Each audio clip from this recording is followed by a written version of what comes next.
Hoje nós vamos falar do último tema do nosso devocional, que é o fim da sexualidade humana. Se você entende sobre esse tema, já vai comentando, já vai falando as suas percepções a respeito disso. Hoje a gente vai estudar o nosso último devocional da semana, que diz respeito, ao nosso cuidado com o corpo. A gente falou bem mais de homem, mulher, sexo e a vida de crianças do que de fato do corpo físico, Mas não deixam de ser o mesmo assunto. Então, se você gostou desse tipo de conteúdo, já incentiva, tem a playlist aqui com todos os vídeos que a gente gravou aprendendo junto com vocês. Então, vamos lá. Hoje a nossa menção está em Mateus capítulo 22, versículo 30. Pode ressaltar que no último vídeo eu falei Salmo, capítulo e versículo, mas não é assim que se fala. Seria Salmo 139, verso 16. Reiterado isso, vamos lá. Mateus capítulo 22, versículo 30, que diz o seguinte: porque na ressurreição nem se casam, nem se dão em casamento, mas serão como os anjos no céu. Vamos lá. Aqui a gente entende que na eternidade os homens e as mulheres terão a sua sexualidade transformada de uma certa forma, pois eles não vão mais precisar dela. Certa vez a gente viu que um grupo de saduceus, no caso homens que não acreditavam em ressurreição, cercou Jesus e trouxe a ele uma questão um tanto quanto cabulosa. Ela funcionava mais ou menos desse jeito: um homem e uma mulher se casam, o homem morre. Depois vem um segundo homem para a vida dela, porque segundo as leis de Israel, a viúva deveria se casar com o irmão subsequente do morto. Bizarro, mas vamos continuar. Para gerar pelo menos um filho. No caso, a fim de preservar a memória do cara. Mas, nessa história, o segundo homem que se casou com a mulher também morreu. Eita!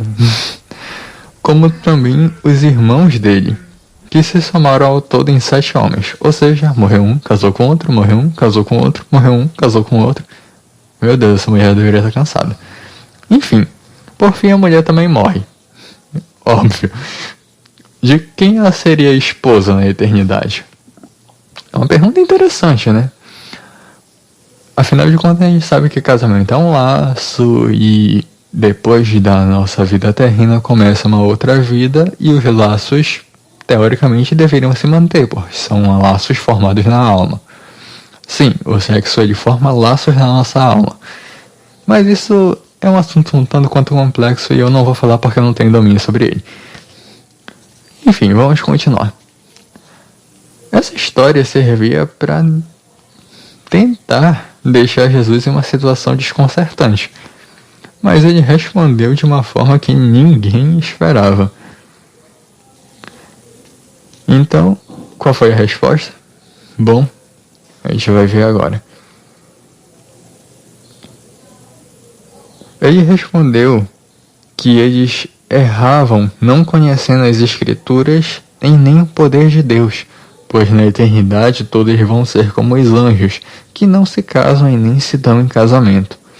Deus determinou que o corpo glorificado não tinha distintivos laços de sexualidade, pois na eternidade isso não vai ser necessário. Ou seja, da mesma forma haverá um destino para os salvos em Cristo, cujos corpos serão transformados e glorificados. Os que não receberam a Jesus e nem foram salvos, serão ressuscitados, mas para a vergonha eterna, como a gente falou no último vídeo. Na ordem das duas ressurreições, a primeira será a ressurreição dos salvos, em Cristo, e os santos antigos do Antigo Testamento, que pela fé perseveraram na palavra e na salvação de Deus. Mas os ímpios vão ser ressuscitados, mas não vão ter um corpo glorificado, mas um corpo destinado a ficar no lago de fogo para sempre. Cruel, mas justo. O que fazemos nessa vida curta vai sim determinar nosso destino, e isso é uma coisa que a gente falou sobre consequências nos últimos 2 vídeos. Mas vamos lá. A gente sabe que existe toda a relação sexual e que existe um laço que é formado na alma e na carne a partir dela, como se fosse uma espécie de pacto. Mas por que não é válido para depois da morte? Bom, isso está na própria bênção de casamento, porque a morte separa esses laços. A morte é a única coisa capaz de separar de fato os laços. Um homem e uma mulher se casam, eles formam um vínculo na carne e um vínculo no espírito e na alma, que é a forma resumida do nosso corpo metafísico. Então, esse laço se mantém até que a morte venha e separe os dois. A Bíblia e essa bênção é bem clara ao afirmar que somente a morte pode de fato separar um casal. O divórcio ele é quase um placebo nesse sentido, porque ele só separa o casal perante a lei. Entretanto, aquele pacto que os dois fizeram jamais vai poder ser anulado, a menos, é claro, que haja a separação pela morte oficialmente. Isso não dá a ninguém o direito de sair por aí matando os outros não, tá? O assunto do último vídeo permanece bem reiterado aqui. Enfim, a gente sabe que esse laço então é puramente físico, ou seja, enquanto houver a vida, o laço se mantém. E isso é muito claro, muito claro mesmo. Então pode até surgir aquela pergunta, mas então por que foram formados dois seres humanos com a capacidade de estabelecer um vínculo tão forte se ele for durar apenas em um mundo, em um plano especificamente? A gente deixa claro, né, que durante a criação, talvez o ser humano não fosse tão glorificado quanto a gente pensa que ele era glorificado. Ou seja, Deus fez ele bem próximo do que nós somos hoje, mas ele ainda não era totalmente glorificado naquele momento. Ele tinha sim uma grande afinidade espiritual, mas a glorificação só se daria se ele se alimentasse do fruto da árvore da vida, que é o grande item-chave da segunda volta de Cristo e da derrota oficial do diabo. Esse fruto é nada mais do que a representação da glorificação total do corpo, ou seja, um estado de quase semelhança divina, onde Deus reitera completamente a imagem e semelhança de si no homem. E é isso que vai acontecer nos últimos dias. E quando isso acontecer, seremos como os anjos no céu, como ele mesmo fala. Mas até aquele momento no Jardim do Éden, o homem podia sim ser bem sensível ao mundo espiritual, mas ele ainda era físico, ele ainda era muito humano. Por isso, a necessidade da criação de Eva, por exemplo, porque ele precisava de alguém da mesma espécie ali naquele momento. Ou seja, os dois foram feitos literalmente um para o outro para poderem viver em paz no jardim, com a esperança de que a escolha não fosse o fruto do conhecimento do bem e do mal, mas sim do fruto da árvore da vida que cresce no jardim de Deus.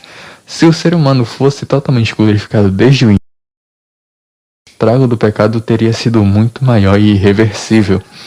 Deus é tão perfeito que criou o ser humano sabendo que ele teria a capacidade de se arrepender, então ele não deu a glorificação logo de cara, porque ele sabia que o ser humano ia errar e no momento que errasse, surgiria a oportunidade do arrependimento, diferente do que aconteceu com Lúcifer e a sua rebelião, que já eram glorificados, mas que por pecarem alcançaram um estado irrevogável de condenação. A gente vê o cuidado de Deus nesses mínimos detalhes com o ser humano como um todo, né, no geral. Então, a partir daí a gente entende o porquê da necessidade da relação sexual, ou seja, a necessidade de crescer e progredir através da terra, porque eles pecariam eventualmente, e eventualmente eles morreriam, física e espiritualmente, mas sempre com a chance de se reconectarem com Deus e passar a vida e a bênção de Deus adiante. Talvez seja por isso que esse laço só se mantenha enquanto a gente esteja vivo, enquanto o casal está vivo. Bom, a gente teve toda uma trajetória até aqui, a glorificação do corpo, e a gente espera alcançar esse estágio quando Cristo voltar novamente. Então, agradeço a vocês por essa semana abençoada. Eu sei que tem sido difícil para muitas pessoas, mas eu espero sinceramente que essa palavra venha abrir os olhos da nossa nação, abrir os olhos da gente que tem buscado estar mais em comunhão com Deus, para que a gente não venha sofrer destinos terríveis com os ímpios e os injustos. Deus abençoe a todos vocês.